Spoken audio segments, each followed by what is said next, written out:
audiencia en este momento, pero la videoconferencia tiene igual su sentido, porque como es grabada, todos pueden recuperarla y verla todos los demás. Así que, buenas tardes. Supongo que en Rosario es María Cristina quien está, ¿verdad? Sí, exactamente. Buenas tardes. Un gusto verlos. María Cristina será hoy una participante privilegiada. Tiene acá todo el equipo a su disposición.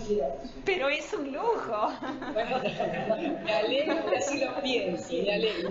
Bueno, yo soy Marta Mena, soy la directora de Proforvin y estoy aquí en el rectorado, acompañada en la mesa con Nora Lisenberg, que es la secretaria técnica del programa, Bruno Borges, que es uno de los tutores del curso, Nelly Gentile, que es la profesora coordinadora del curso, y Roberto Azar, que es el otro tutor.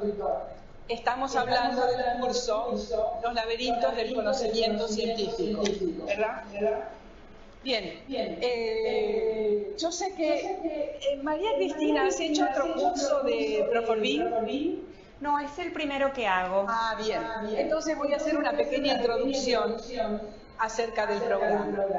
Fantástico. Proforvin es programa de formación virtual de investigadores y ha tenido su origen en el año 2009. O sea, llegamos casi a los 10 años de desarrollo de este programa.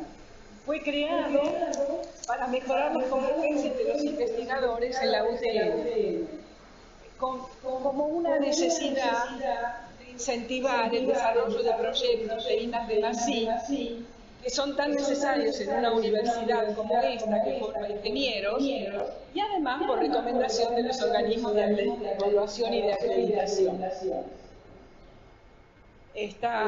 Fue creado en la Secretaría de Ciencia, Tecnología y Posgrado, y la arquitectura de este programa, teniendo en cuenta los objetivos y destinatarios y además la dimensión de esta universidad, está conformada por básicamente 4 pilares fuertes.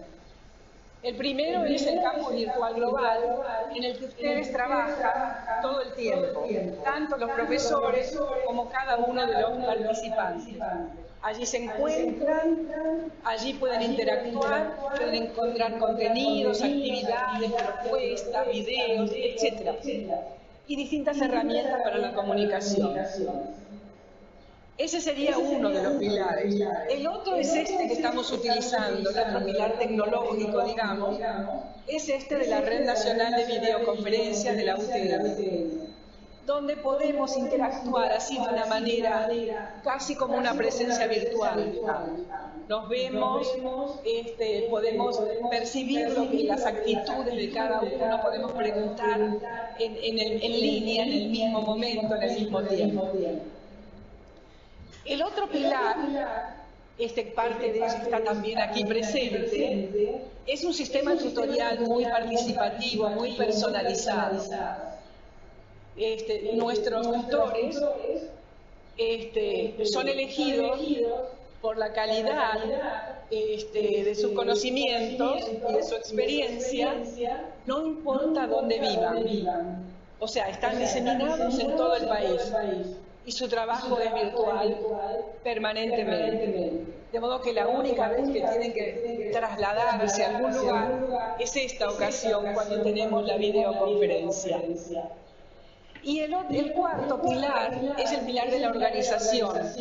Es la dirección y la coordinación que está centralizada, que no está, en este caso no es descentralizada como la tutoría, sino centralizada en el rectorado, pero fuertemente apoyada por la labor de todas las regionales, que son nuestros referentes y que nos ayudan a organizar los diferentes territorios físicos en los que estamos trabajando, que son las facultades regionales.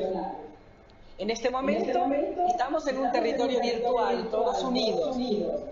pero el trabajo en cada una de las facultades regionales es importante y nos ayuda a desarrollar este programa. Estos 4 pilares están apoyados además por otras herramientas.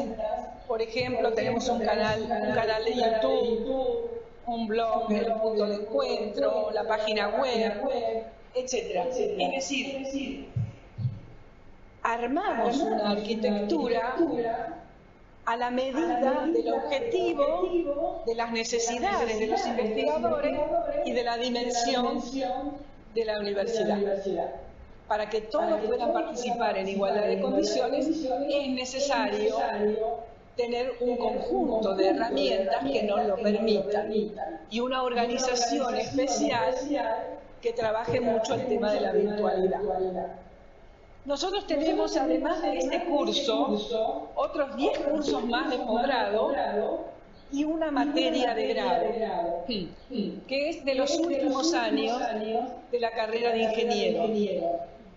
Es una introducción a la investigación y lo que busca es cubrir uno de los objetivos de la Secretaría de Ciencia, Tecnología y Posgrado, que es el despertar vocaciones, digamos, para que muchos estudiantes de ingeniería ya comiencen a hacer sus primeras experiencias en investigación antes de recibirse. Bueno, esto es sencillamente la presentación de este programa. Cualquier otra información que quieran pueden entrar en nuestra página y encontrarán detalles, y si no, comunicarse con nosotros que podemos enviarles más información. Así que María Cristina y a cualquiera de los demás que nos estén viendo o escuchando en este momento, los esperamos en otros cursos. Gracias. Voy a dar ahora la palabra. Bien. No, le voy a dar gracias por la explicación. Sí, la escucho, María Cristina, perdón. Quería dar las gracias por la explicación y decir que me parece que es una herramienta fantástica, particularmente para nuestra universidad, con su organización tan dispersa en un país tan grande como este, ¿no? Así que bueno, simplemente. Sí, eso creíamos cuando lo generamos, todo el tiempo estamos pensando en su estructura y en su organización. Gracias, Cristina. Voy a presentarles ahora y a dejarle la palabra a la profesora coordinadora de este curso, que es Nelly Gentile. Adelante, Nelly. Hola María Cristina, hola a todos, digo, va a quedar grabado. Hola. Hola, ¿cómo están? Simplemente en esta presentación yo me quiero referir brevemente, recordar un poco los objetivos generales del curso, porque considero que si uno hace hincapié en el marco conceptual global del curso, las distintas actividades que ustedes van realizando. María Cristina, ¿podría fijarse si su micrófono está cerrado? A ver si podemos evitar un eco que tenemos. Ahí está. Adelante. ¿Todo bien? ¿Me escuchan bien? Entonces, decía, simplemente me voy a referir, voy a recordar los objetivos generales del curso y los distintos contenidos a fin de alcanzar esos objetivos.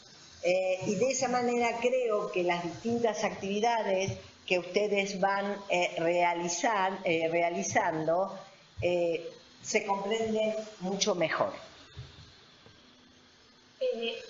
Vamos a esperar entonces unos minutos, unos segunditos para ver si María Cristina está viendo la presentación, una diapositiva que está pasando la doctora. Sí, la estoy viendo. Corresponde al título Los laberintos del conocimiento científico. Correcto. Bien. ¿Cuáles son los dos objetivos principales de este curso? La idea es, por un lado, brindar un panorama general de las distintas concepciones epistemológicas. Y estoy entendiendo acá la noción de epistemología en la acepción hispana como una reflexión acerca del conocimiento científico. Nuestro curso lleva por título Los laberintos del conocimiento científico. Digo esto porque la noción de epistemología tiene dos acepciones. Una, el sentido anglosajón, estudia cuestiones de una naturaleza un poco diferente.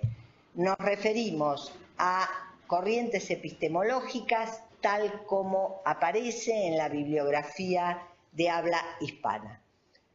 Una reflexión acerca del conocimiento científico.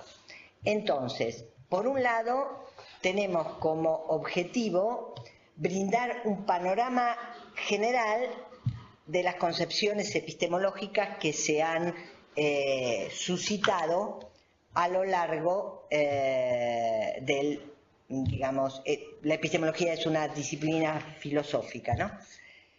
Y por el otro lado, reflexionar acerca de una problemática que de alguna manera está presente y atraviesa todas estas concepciones epistemológicas. Esa problemática es la problemática del realismo y el antirrealismo científico.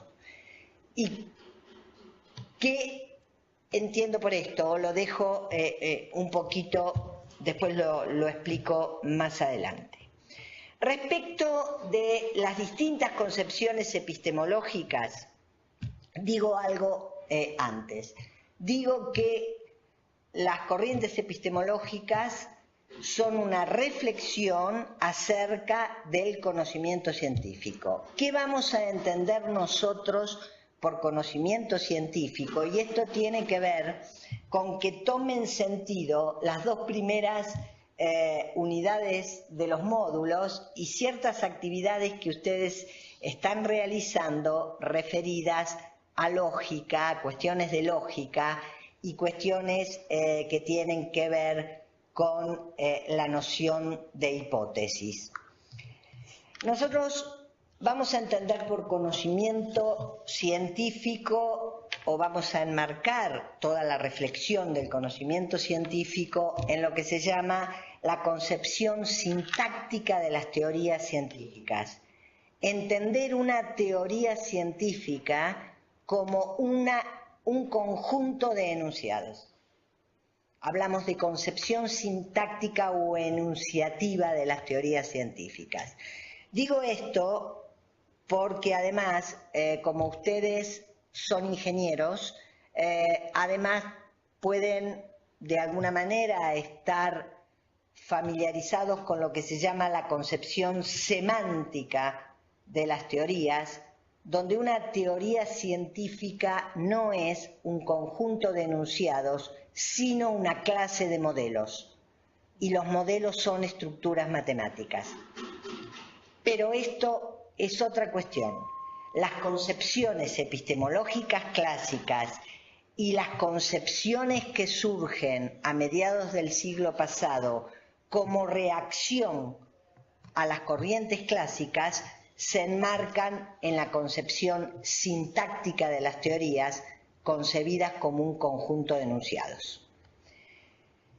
¿Por qué digo esto? Porque nosotros vamos a concebir el conocimiento científico como un conocimiento proposicional, donde una proposición no es más que un enunciado con valor veritativo, verdadero o falso. Es por esto, entonces, que pasamos nosotros a analizar la noción de proposición a través de la cual se plasma el conocimiento, y distinguimos entre conocimiento observacional o empírico, otra cosa. A lo largo de todo el curso nos vamos a referir al conocimiento científico fundamentalmente en el ámbito de las ciencias fácticas, las ciencias empíricas. no profundizamos la metodología de las ciencias formales, esto es, la metodología propia de la matemática y la lógica. Entonces, dentro del ámbito de las ciencias empíricas distinguimos el conocimiento directo o empírico del conocimiento inferencial. Y es por eso que entran a jugar acá cuestiones de lógicas. Las inferencias inductivas, las inferencias deductivas y lo que llamamos la inferencia a la mejor explicación. Por eso estas nociones primarias de lógica que aparecen en el primer capítulo de los módulos. Por otra parte, ese conocimiento proposicional, ya sea directo o indirecto, se plasma, o inferencial, se plasma en hipótesis. ¿Qué es una hipótesis? Una hipótesis es un enunciado que se formula como posible solución a un problema y que naturalmente tiene que ser puesto a prueba. Es decir, podemos distinguir acá dos contextos: lo que suele llamarse el contexto de descubrimiento, cómo se formula, cómo se llega a formular una hipótesis, y el contexto de justificación, cómo se lo pone a prueba. Por eso, en el segundo capítulo del módulo aparece toda una clasificación de hipótesis. O sea, una clasificación que tiene que ver con su naturaleza y con el grado de generalidad que tenga desde el punto de vista lógico. Esto seguramente ustedes ya entraron en la lectura del capítulo 2, hipótesis generales, hipótesis singulares, esto desde el punto de vista lógico. Desde el punto de vista lingüístico, hipótesis teóricas, hipótesis observacionales. Desde el punto de vista de la función que cumplen en la teoría, hipótesis fundamentales, hipótesis derivadas, consecuencias observacionales, hipótesis ad hoc, hipótesis auxiliares, etcétera, etcétera.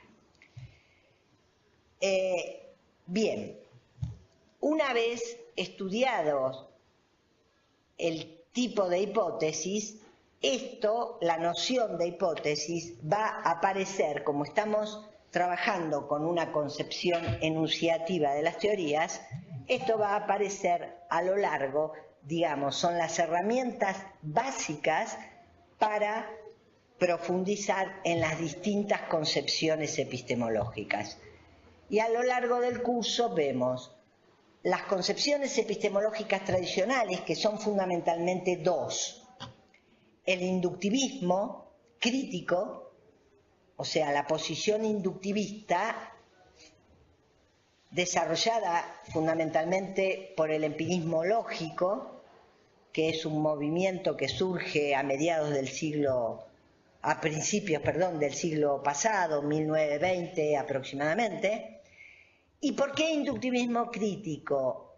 Porque justamente hace unos segunditos yo hablé de dos posibles contextos en la investigación científica: el contexto de descubrimiento y el contexto de justificación. Y para los empiristas lógicos, la justificación de una hipótesis se lleva a cabo mediante una metodología inductiva, cuyos, digamos, pormenores y detalles aparecen en la bibliografía, en el módulo, y va a ser objeto de análisis a través de las actividades. No es una inducción simple, es un tipo de inducción más compleja, lo que algunos autores llaman inferencia a la mejor explicación. En algunos casos la inferencia, la mejor explicación es vista como una inferencia inductiva.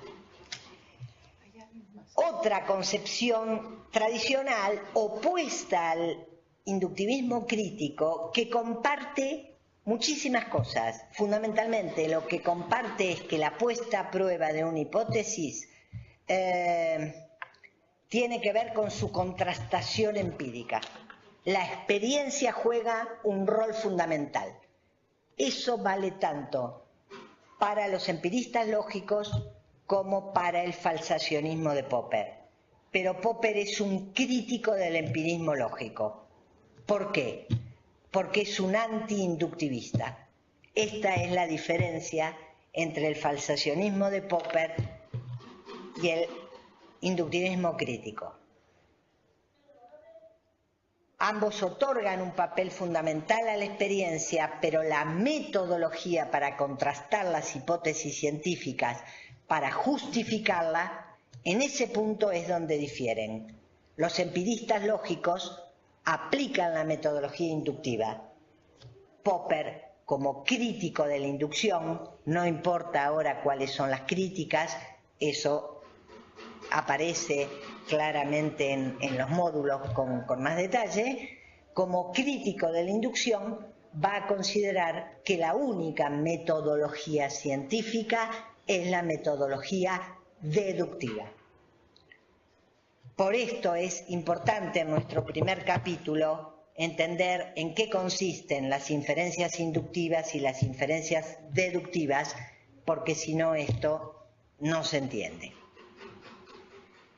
Una vez que vemos estas dos corrientes que conforman lo que suele llamarse la concepción tradicional, pasamos a mediados del siglo pasado, donde comienza toda una corriente de reacción a la concepción tradicional. Y aparece una corriente muy conocida que se extendió muchísimo, ha dado muchísimo que hablar. Thomas Kuhn es uno de los autores más leídos. El relativismo de Thomas Kuhn. Thomas Kuhn pone en tela de juicio cada uno de los pilares en que se apoyó la concepción tradicional. En términos muy generales, después esto se ve con más detalle en la bibliografía y a través de las actividades, el cambio de una teoría por otra no responde a cuestiones empíricas. Esto es fundamental en el empirismo lógico y en Popper. De hecho, Thomas Kuhn va a destruir la distinción, la llamada dicotomía descubrimiento-justificación. Y son otros los factores que explican el cambio. Fundamentalmente, al menos el primer Kuhn, después, como suele pasar, los autores adoptan posiciones en su juventud, posiciones más alocadas, y después se vuelven más conservadores. Hay un autor que bautiza el título del libro donde trata, el capítulo donde trata de Thomas Kuhn, de revolucionario a socialdemócrata. Por eso digo que, al menos para el primer Kuhn, los factores que explican el cambio son factores políticos e ideológicos. No es la experiencia el tribunal para juzgar una teoría científica. Por supuesto, Thomas Kuhn tendrá amigos acérrimos y destructores acérrimos, pero eso forma parte de la discusión filosófica. Nosotros solamente presentamos el panorama. Y por último vemos una posición intermedia entre el relativismo de Thomas Kuhn y el normativismo de la concepción tradicional. Es un discípulo de Popper, Imre Lakatos, de nacionalidad húngara. Va a dar un papel fundamental a la historia de la ciencia, como Thomas Kuhn, pero por el otro lado va a seguir considerando que los factores empíricos juegan un papel importante al momento de elegir entre teorías rivales. Una vez que vemos las distintas concepciones epistemológicas, podemos ahondar sí en un tema que atraviesa todas estas concepciones, que es cómo concebir la ciencia. El debate realismo-antirrealismo científicos. Brevemente, si una teoría científica es una descripción, al menos aproximadamente verdadera del mundo, esta es la tesis de los realistas científicos, las teorías son verdaderas o falsas y describen el mundo. La posición antirrealista dirá que una teoría no es ni verdadera ni falsa, es simplemente un constructo, un modelo para dar cuenta del mundo, pero no tengo por qué comprometerme con las entidades extrañas como los neutrones, los protones, las corrientes electromagnéticas, y estas entidades, los quarks, los spin, estas entidades raras de las cuales habla la ciencia. Para el realista científico existen los átomos independientemente del descubrimiento de la teoría atómica. El antirrealista niega esto. Si uno quiere, los empiristas lógicos en términos generales fueron antirrealistas científicos. Digo en términos generales porque había ahí una oveja negra en el grupo. Fue un movimiento que tuvo una influencia de casi 50 años, de manera que no constituía un movimiento absolutamente homogéneo. Pero excepto Carl Hempel, uno de los miembros tardíos del grupo, en general los empiristas lógicos fueron antirrealistas científicos. Karl Popper es un realista científico, a ultranza. Para Karl Popper el objetivo de la ciencia es la verdad. Aunque no podamos conocerla, aunque no podamos saber si la hemos alcanzado, las teorías científicas, la ciencia progresa hacia la verdad. Thomas Kuhn, como buen relativista, es un antirrealista. La verdad no cumple ninguna función en la concepción kuhniana de la ciencia. Lo dice además más o menos explícitamente: no hay que concebir la ciencia como un camino hacia, sea la verdad, sea la verosimilitud, sino como un camino desde. Hace un paralelo, digamos, con la teoría de la evolución. Y así como no sabemos, dice, cuál será el fin de la teoría de la evolución, no nos dice cuál será el fin de la evolución, tampoco sabemos hacia dónde se dirige la ciencia. Todo relativista, digamos, no tiene cabida la noción de verdad en una concepción relativista. Y Lakatos, como buen discípulo de Popper, sigue siendo un realista científico, más moderado que su maestro, pero para Imre Lakatos el objetivo de la ciencia sigue siendo la verdad. Bueno, esto es, digamos, el mapa conceptual general del curso. No quiero yo extenderme mucho más. Sí, después, bueno, nos podés hacer todas las preguntas que quieras. Previamente le doy la palabra a Bruno y a Roberto, que van a hacer o dar algunas indicaciones respecto del campus, las actividades y demás, y después escuchamos todas las preguntas que vos tengas. Hola Cristina, ¿cómo estás? Hola, ¿qué tal? Mucho gusto. Igualmente, Roberto es mi nombre y junto al doctor Bruno Borge nos encargamos de hacer las tutorías de este curso. Saludamos también a los participantes que nos vean después a través de la videoconferencia. Más temprano hablábamos con Bruno acerca de que estamos muy conformes por la resolución que vienen haciendo de las actividades. La verdad es que vienen aplicando muy bien los conceptos lógicos, semánticos y epistemológicos a casos concretos, y nos parece una buena oportunidad para invitarlos a seguir participando en los foros, a lo mejor con dudas más concretas, porque la aplicación general de los conceptos viene muy bien, en casi les diría en todos los casos, de modo tal que si ustedes tuvieran dudas concretas, sería interesante que los foros se activen aún más, a pesar de que ya se vienen activando. La doctora Nélida Gentile más temprano hablaba del concepto de contrastación. A lo mejor la filosofía de la ciencia, como toda disciplina, tiene la dificultad de que ciertos conceptos que se usan en la vida cotidiana con un sentido, en la filosofía de la ciencia se utilizan con otro. Por ejemplo, uno suele hablar de contrastar ideas en el sentido de oponer ideas, y en filosofía de la ciencia la contrastación, como decía Nelly, es la puesta a prueba de una hipótesis, por ejemplo.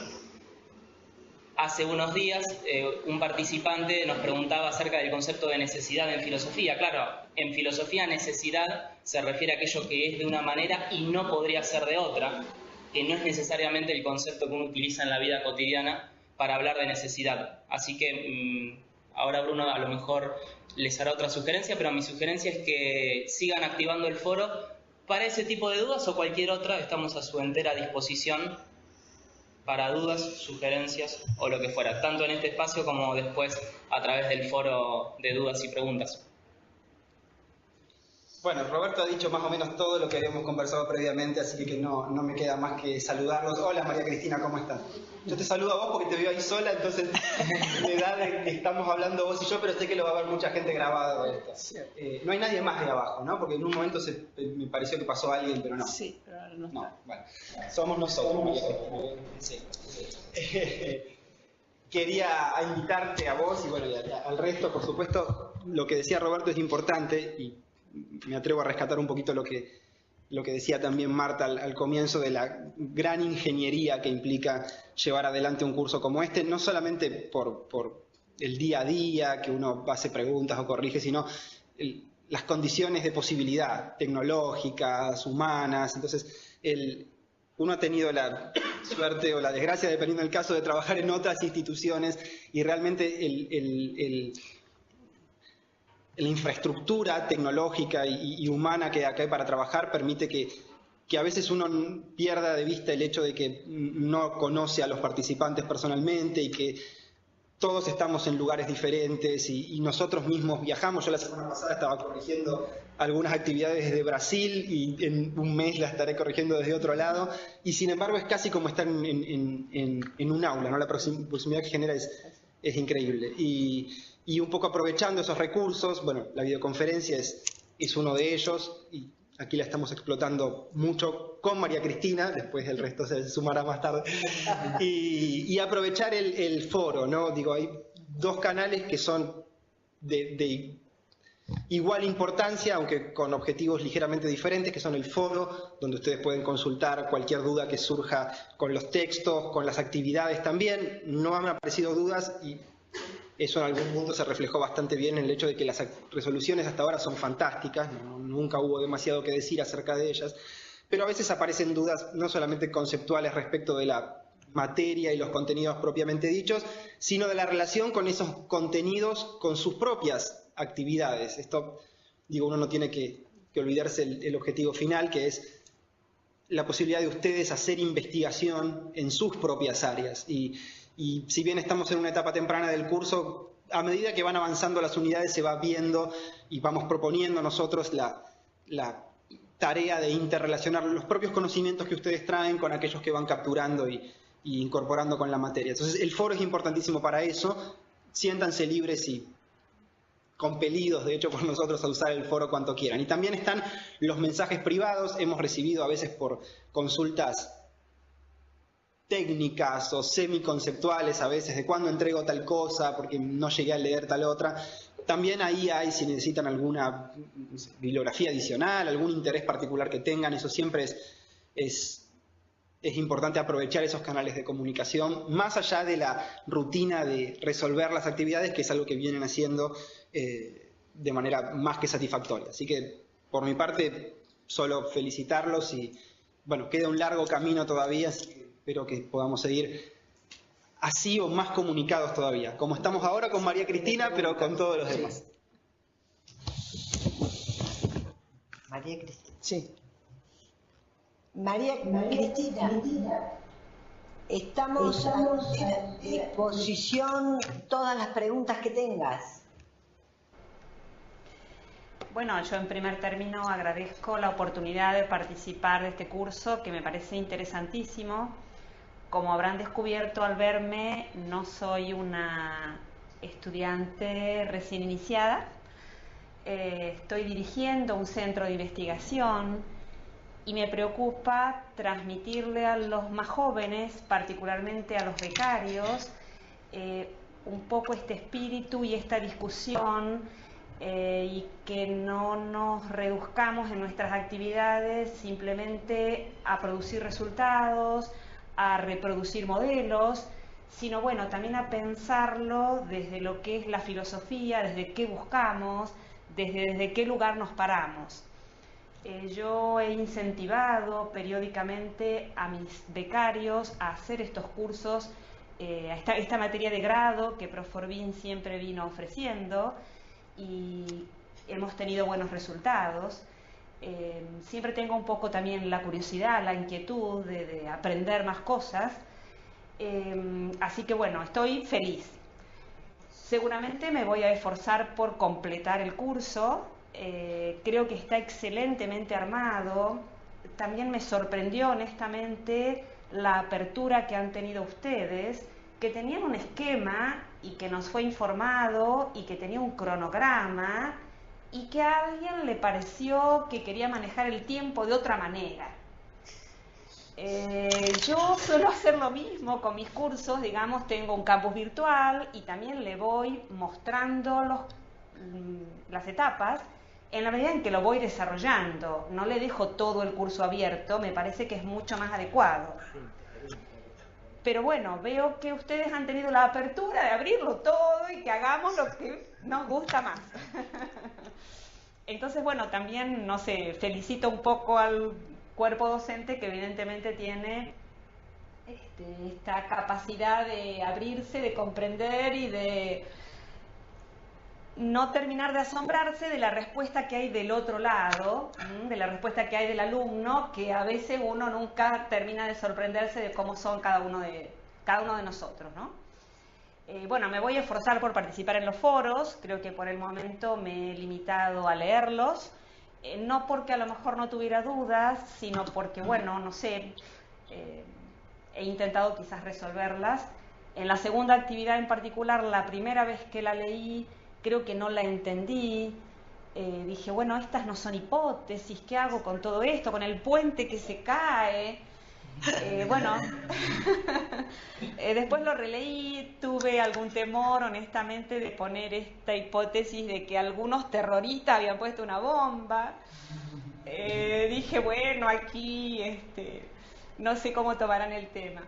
Pero bueno, veo eso, veo que hay una apertura de parte de ustedes y eso me encanta y me motiva más.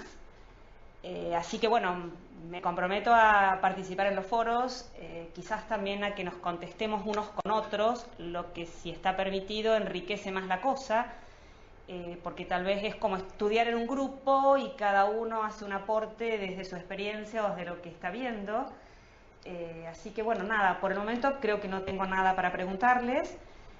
Seguramente se me va a ocurrir en el transcurso del desarrollo de las diferentes unidades.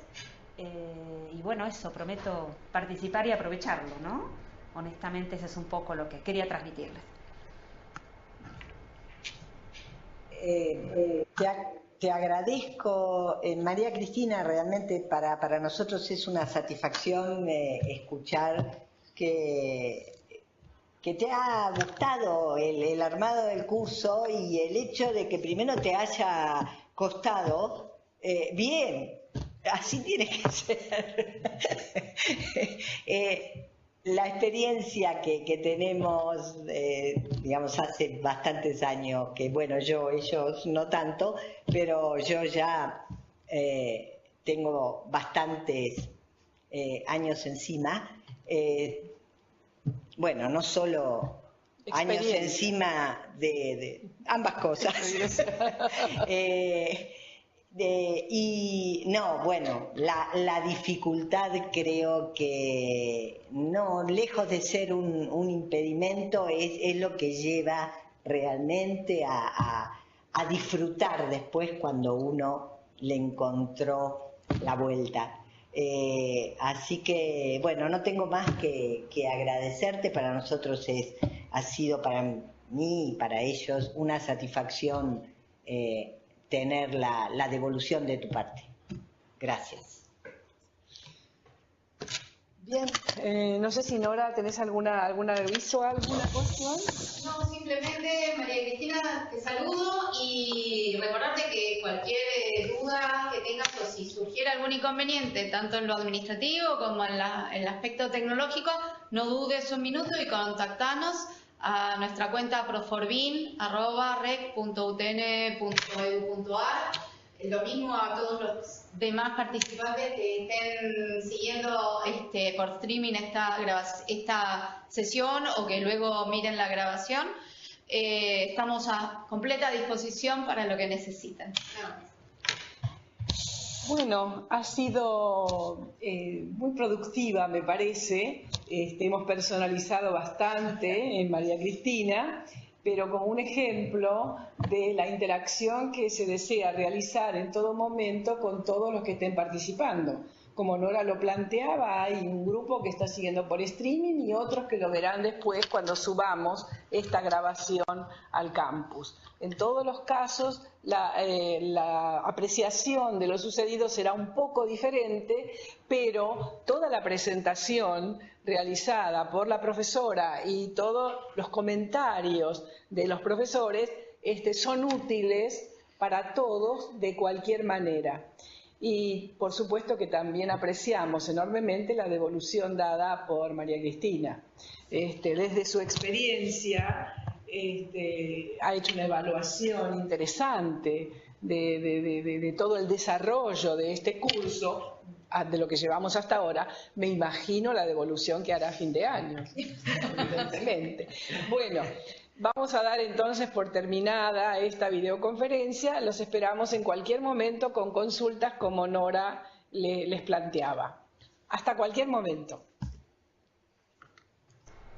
Muchas gracias, nos vemos. Adiós. Adiós.